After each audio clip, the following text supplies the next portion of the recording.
Hello and welcome to the Football News Zone, the show where we take you through the biggest stories in the beautiful game right now. We're currently in an international break, but there's been a lot of huge stories off the field this week as well.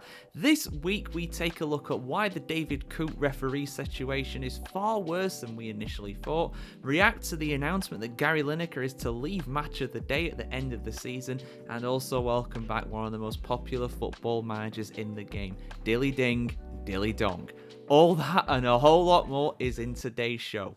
Let's dive in. Dilly ding, dilly dong, everybody. Claudio Ranieri is back in football management. At the tender young age of 73, he's come out of retirement to manage his hometown club, AS Roma, for the third time.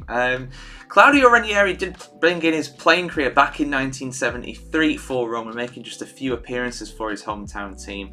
And it's just good to see him back, you know. He said he retired after last season when he was managing Cagliari in Serie A, but he is back at Roma. Roma naming their third manager of the season, and it's not even December yet. Absolute chaos going on at that club. He's going to do a bit of a Ralph Rangnick job, basically, at what he did at Manchester United, but at Roma. Basically just taking charge of the club until the end of the season when they hopefully find somebody who's going to be a more permanent replacement. After that, he's going to go to some kind of upstairs boardroom role, some kind of unspecified role. I think Roy Hodgson does something similar for Crystal Palace at the moment. Of course, he was a very successful manager at the Eagles for a number of years. But yeah, it's just good to have him back, you know. He thought he retired, he thought he was out of the game, but he's back after just a few months after retiring. I guess, I mean, you know, he is a native Roman. I imagine he is probably a fan of Roma as well. Like I said, he began his career there. He's managed them in two stints in the past between 2009 and 2011, and a relatively short stint back in 2019 as well. So I wish him all the best. I hope Roma's form really gets better, because this season it's been very average, to put it kindly. I mean, they're down in 12th in Serie A at the moment. They're not doing particularly well in the Europa League either, really. It's not going well, basically. There's a real cloud over the club ever since they sacked Daniele De Rossi. Obviously, De Rossi, a legend of a player at Roma over the years, and getting sacked. Very unpopular decision from both the players and the fans. The board not being very popular at that point. If you don't know who Claudio Ranieri is, I mean, man, where have you been? Where have you been? What have you been watching? What's been going on? His most famous exploit for me is definitely what happened at Leicester. I mean, he was the manager of Leicester when they won the Premier League back in 2016, I believe, 15-16, wasn't it? You know, everybody was tipping him to go down. I think even Gary Lineker, a Leicester fan and a Leicester player back in the day as well, you know, did tip them to go down, but they ended up winning the league. That's how much of a surprise it was. And the guy has a very storied, and I mean, just go over the list of clubs that he's managed. I mean, he was a decent player back in the day. He was never like Serie A standard, I don't think, or anything like that. But, you know, his management career has been something special, to say the least. He's managed just about every Italian club there is. Some of them I've not even heard of, like Vigo Lamezia and Putolana. Never heard of them before. But he has managed quite a few that I have heard before. Napoli, Cagliari, Juventus, Parma, Roma, Inter Milan, Sampdoria. You know, he's an absolute legend of the game. It's so good to have him back, even if it's just for this one final swan song. I hope they win something. Imagine if they win the Europa League or the Coppa Italia or something like that under Ranieri, because Roma are a club that they don't really win much silverware, to be honest. I mean, Mourinho kind of bucked that trend a little bit when he won the Conference League and he got them to the final of the Europa League. But when it comes to silverware in Italy, it's been a while, I think. When was the last time they actually won an Italian honour? They won the Coppa Italia in 2008. That was the last time they've won a domestic honour. So it's been a while. For a club of their stature, that is a long time. That's over 10 years. So imagine if he goes and does that. But yeah, just a relatively quick one, guys. I'm sure I'll be getting some snippets from Italian press conferences every now and again for something that Ranieri said. But yeah, dilly ding, dilly dong, the legend is back. But yeah, what do you guys think about that? Are you surprised to see him come back? I was very much surprised to see him come back. I'm very happy to see him come back as well. And what's your favourite memory of Claudio Ranieri? Was it when he was at Leicester, Chelsea, another club? Let us know your thoughts in the comments below. Okay, so the David Coote situation has just gotten a lot worse. I mean, it was bad before, But now, unfortunately, things have gotten a whole lot worse, and I mean a lot worse. So let me just give some background to this. I already did a video a couple of days ago going over the initial videos that were released about Coote.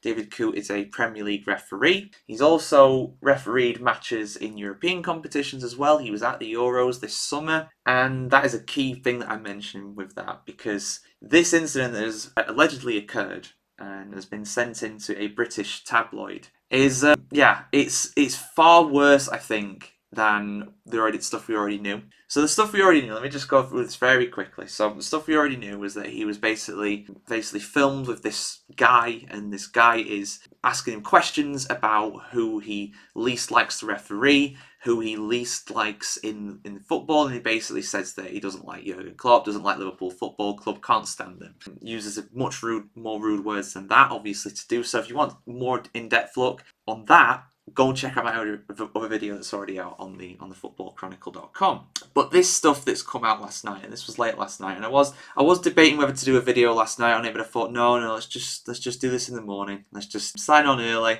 get this recorded, because I was quite tired last night. And yeah, basically there's a video that has emerged that's been sent in to a British tabloid that I will not mention the name of, and I will not show the website out of my own principles, because even going onto this website, it doesn't feel right to me. I do my best to boycott this newspaper. You know the one I'm talking about, because of what they've done in the past and what they continue to do to this day. But unfortunately, this is an exclusive story, so I feel like I should go onto the website to get the details of this. So I looked at the video, this new one, and I can't tell 100% if it's him or not, David Coote. It looks like him. Everybody says it looks like him, and if I had, a gun to my head and I had to say, I would probably say, yeah, I think that's him. Now, the video shows a man with a rolled up American banknote snorting a white substance off of a table that is arranged in a line. Now, obviously,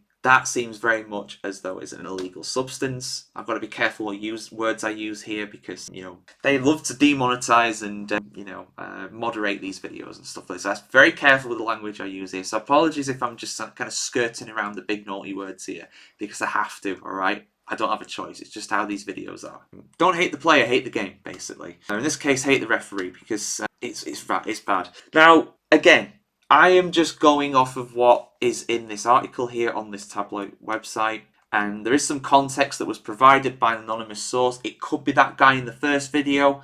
It could be somebody else. We don't know. But I'm just going to go over what this video is alleging to be by the person who allegedly sent it. So this video apparently was recorded on the 6th of July 2024, which was a day after France and Portugal played each other at Euro 2024. And also that was a game where David Coote was the support VAR official, the assistant referee on the VAR side for that game. So obviously he was very active at this time, still getting involved in international games. It wasn't like... And again, I'm not legitimising this. I'm going to give my opinion on this as well. Yeah, I'm not legitimising this, but he was clearly still very fresh from, doing a game. So it wasn't like he was just on holiday or something like that. He was in Germany working for UEFA as a support VAR official. Apparently this was filmed by David Coote himself. This is not filmed by somebody else. It's hard to tell. It looks like it could have been filmed by him. It looks like someone else could have filmed it. It's very close in. You don't see anybody else. You don't hear anybody else. And on top of that as well, apparently, and I've not seen these images, so I must say I've not seen these images. These have not been published for whatever reason. But the article says that apparently there was also a photo that was sent from Frankfurt from the 1st of July. This image showed credit cards on a saucer with 6 chopped up lines of a white substance, like a powder, there as well. Again, on the same kind of ethos, kind of theme of this video as well, which is obviously the video was taken before, this was taken after. The person who has sent it obviously has remained anonymous. We don't know who it is. They also revealed, though, this person, that the referee allegedly made other derogatory remarks about Everton Football Club and Liverpool player Andy Robertson as well. Clearly has something against the Merseyside clubs if these statements are true. Although we know that he has something against Liverpool going off the previous video. UEFA have now suspended him as well. The PGMOL in the UK and England, they also suspended him before, but now UEFA has suspended him as well because he was a UEFA referee too. There were some other videos that were sent in by this person allegedly as well, and again, these have not been published yet. These might come out in the coming days. Coote was there officiating football matches for the Paris Olympics as well. This included the Israel against Japan clash on the 30th of July when he was the head referee of VAR at that time. The videos allegedly show a chat, sorry, the videos actually show, what's a video chat that shows where he's apparently chanting that Liverpool will not win the Premier League this season. Again, it's not good if he's saying these things. Again, and I've not seen these are not published yet, these are just in the article. I'm just going off of the words in the article, so we might see these, we might not. It's just, you know, these are allegations, but that video, that new one is pretty bad, to be honest. Coote has also said that Goodison Park is the worst place to referee because the fans shouting abuse are so close to the pitch. He hates officiating at Bournemouth because it's too far away, as in like the location's too far away from where he lives, I presume. And he also moaned he was too big to have to referee Coventry's Ricoh Arena for a championship clash against Oxford United on the 16th of August. I mean, it's not good, that stuff, but compared to the other stuff, that's relatively minor. The person who sent all this information out is also saying that Coote is apparently bragging about taking drugs repeatedly during tournaments and big Premier League matches. Referees are meant to be drugs tested. I'm sure that's been a regulation for a good 10 years now at least. So if that's true, how's the man not been caught? But again, that's if this is true. This person also said the following, allegedly. I believe that the FA and the governing body of referees have to make sure that the sport we all love is protected and being officiated by the right people. My message to David Coote is, there is help out there. The video of him bad-mouthing Klopp didn't surprise me at all. So apparently this person is not the person in the video, in that first one. He said to me Liverpool would definitely not win the Premier League. It just makes me question the kind of people running the Prem. He also described Andy Robertson as not a very nice Scottish person. I'm not going to repeat what he said there. He did say that the worst place to referee was Goodison Park due to the young Scousers screaming, shouting, swearing at him and calling him every name on the sun before the games had even started. And he mentioned he hated going to Bournemouth because it was just such a long way away. He did mention about Coventry City versus Oxford United on a Friday night on Sky Sports. He couldn't really be bothered with this game. The fact that he had to go and referee in front of an empty Ricoh Arena, he said, I'm too big for this. A PGMO spokesperson said to this publication, we are aware of the allegations and taking them very seriously. David Coote remains suspended pending a full investigation. David's welfare continues to be the utmost importance to us, and we are committed to providing him with the ongoing necessary support he needs through this period. We're not in a position to comment further at this stage. So, yeah, this is really bad. I mean, so again, and I just want to stress, I mean, you can go look up the video. I don't implore you do so because there's not really a lot in it.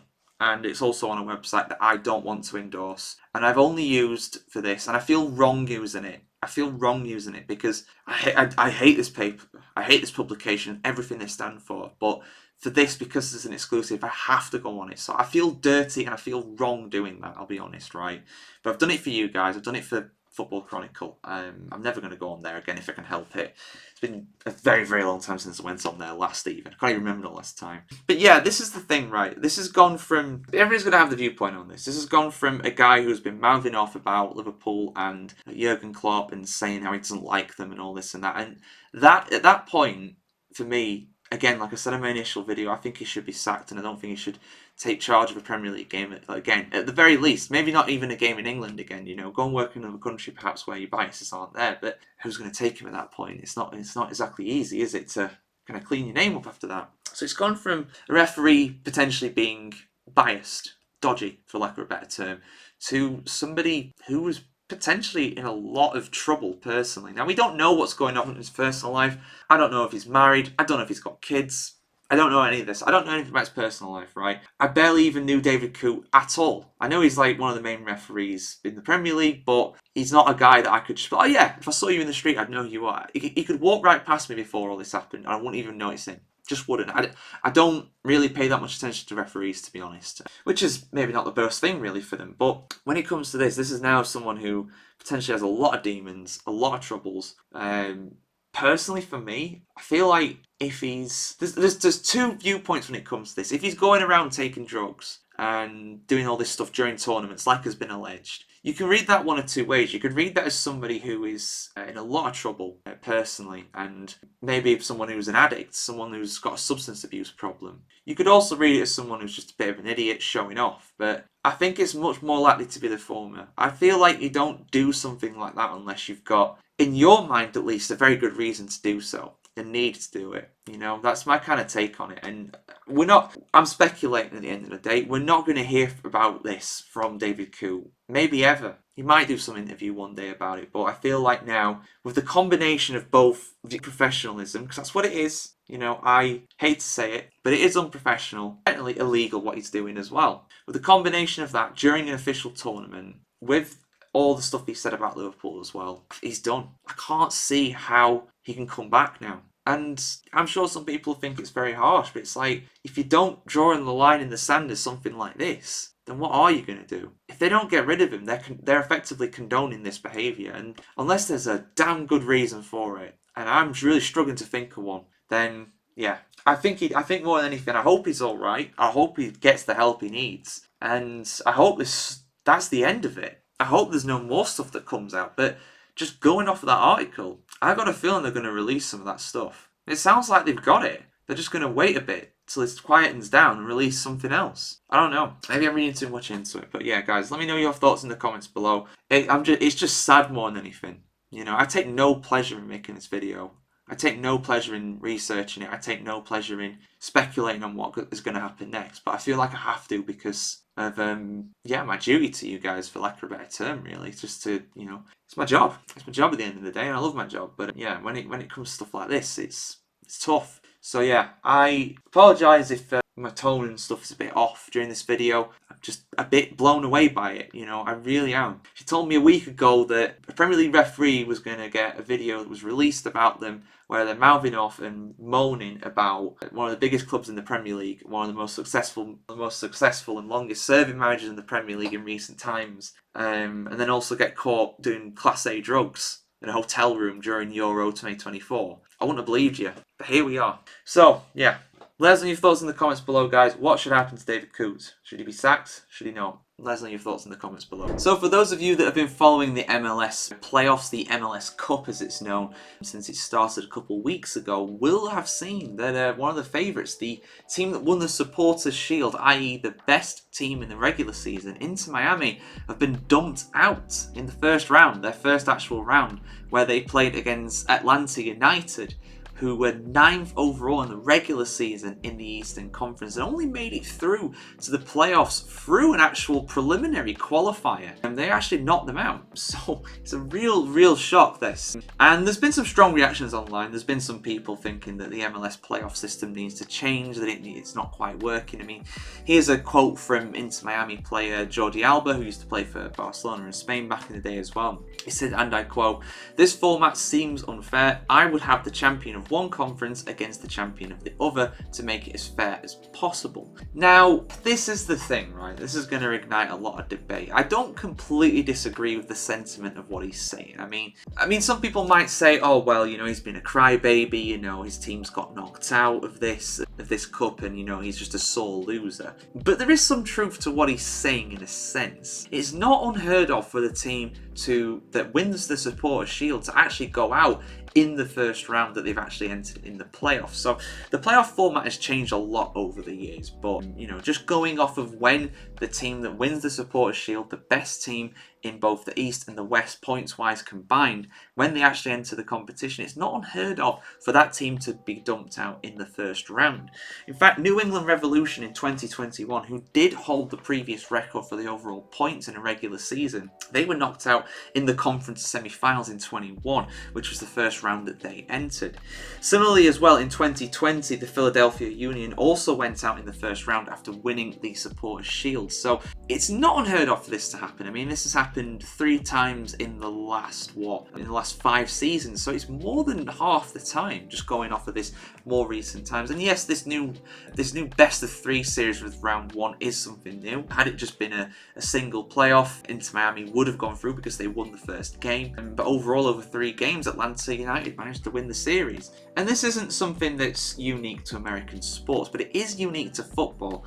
I can't find any playoff system anywhere near as far-reaching or as wide as this. Now, of course, the effect of this is the MLS Cup. It is, in a sense, almost the equivalent of the FA Cup in England. I mean, it's different because it's a post-season and it's not run alongside the regular season, you know, so it's different, but it is if you were to make an equivalent of it, you could say that it's like the FA Cup, but then again, it is the greatest prize in American soccer. So you could also argue it's a bit like the Premier League, but then what's the MLS? Is the MLS the FA Cup? What's the Supporters' Shield at that point? It's a very complicated and unique system, but it's not unique to American sports. Look at basketball. They do a very long playoff system where it's similar to football actually. I think it's like the top 8 of both the East and the West Conference, and they face off against each other, and they're all seeded and everything like that. And it's a best of 7 series, you know, for that. So the first team to get to 4 victories over their opponents advances to the next round. So it's even more complicated in basketball really than football than soccer. So, you know, that is a downside of it. And, you know, there's not really, like I said, there's not really a football league in the world that has anything like this. The closest thing I can think of is the EFL playoffs, and you've got things like the relegation and promotion playoffs in countries like Germany. So, but even those are the best of 2, and then you might have like 3 games in the EFL playoffs. You might have you might have like 4 or 5 games maybe in the playoffs relegation in Germany. In the playoffs in the National League in England, you might get like 5 games, 4 games, something like that. This, you know, if you go all the way from wildcard to win the thing, which Atlanta United might still do, of course, they face Orlando in the conference semi-finals. You know, you're talking a game for the wildcard, 3 more for round 1, which they end up doing, then single matches for the conference semi-final, the conference final, and the MLS Cup. That's, you know, 7 games, which is about the same as what it would be for a Premier League or a Championship side to win the FA Cup. So that's why I made the FA Cup comparison there.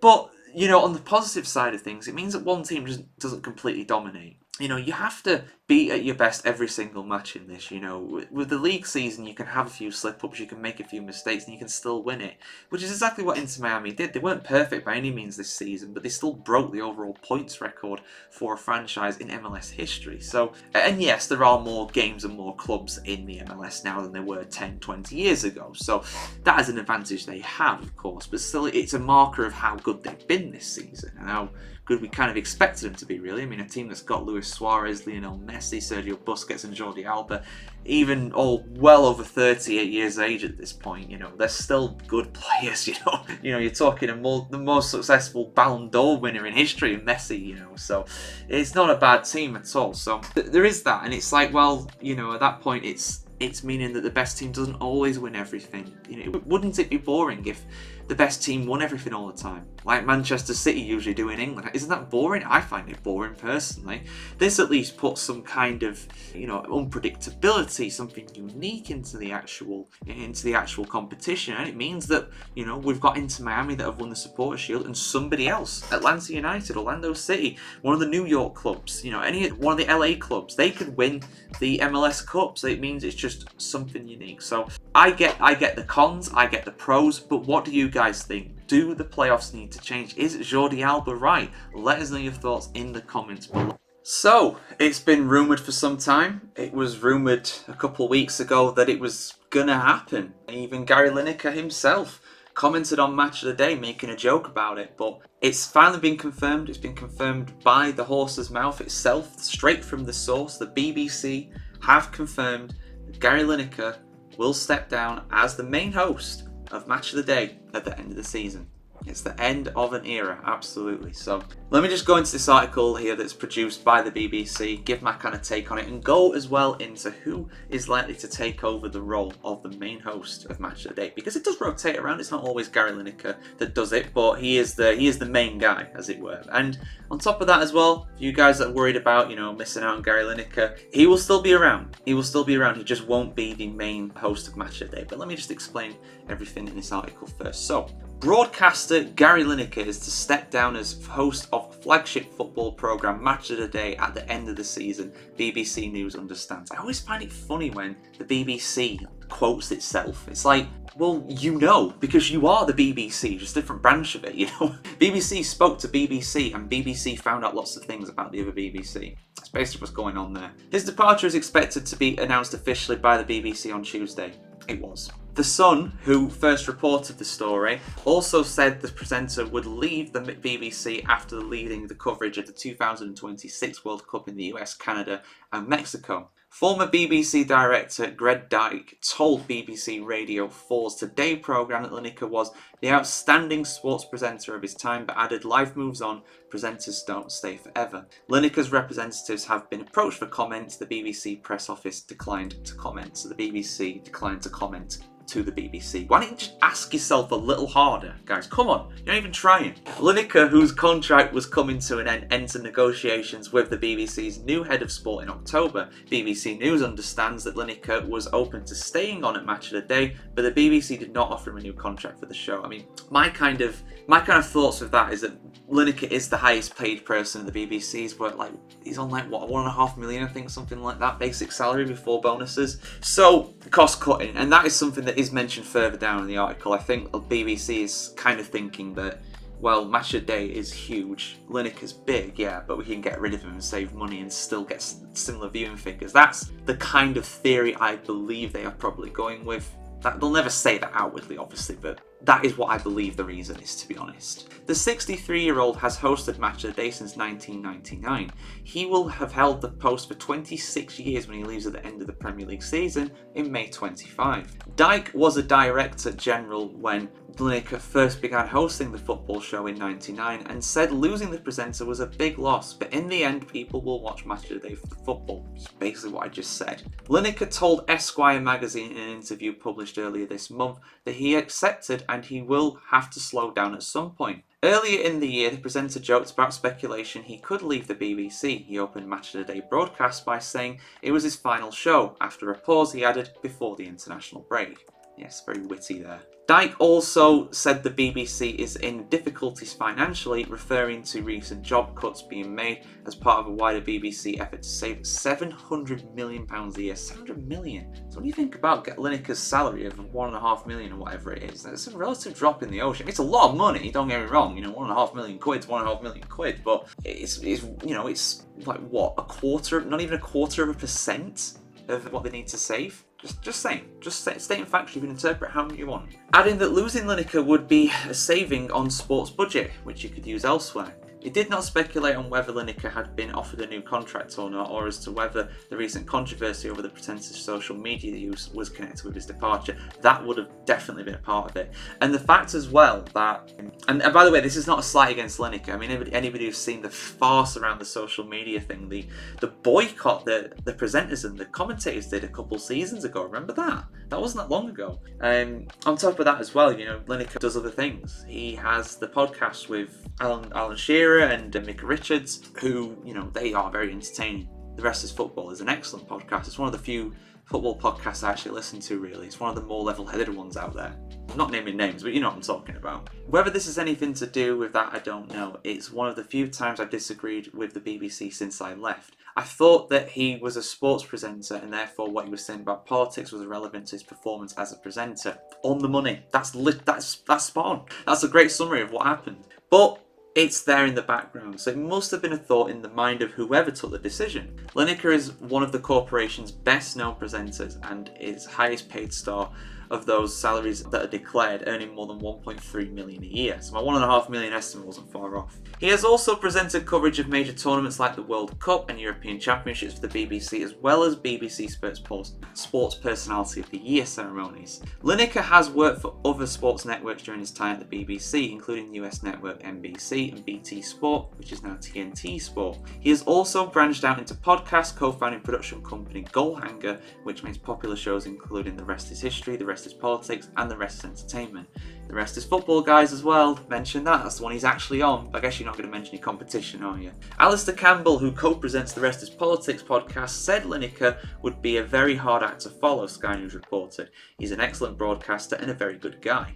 Lineker's new contract has now been agreed, and he will leave on a high at the biggest tournament in world football. Replacing a star presenter on a high-profile show is always a risk. Some fans have suggested Match of the Day 2 host Mark Chapman should step into the role, but other football presenters including Gary Logan and Alex Scott are also on the fans' list of possible successors. Lineker was briefly suspended by bosses last year after an outcry over his social media post about the UK's asylum policy. The incident led to a review of BBC social media guidelines, which concluded that high-profile presenters should be allowed to express views on issues and policies, but stop short of political campaigning. He's actually technically a freelancer, Lineker, hence why he's on other broadcasters and does other productions, such as his own one with Goalhanger like that as well. So he's not an outright BBC employee. He is someone who's employed by the BBC, but he's not in-house, if you know what I mean. Everybody who's been like a photographer or anything like that, he's not a staff member. He's effectively, in a sense, almost a contractor, but on a long-term contract. Lineker described the rules at the time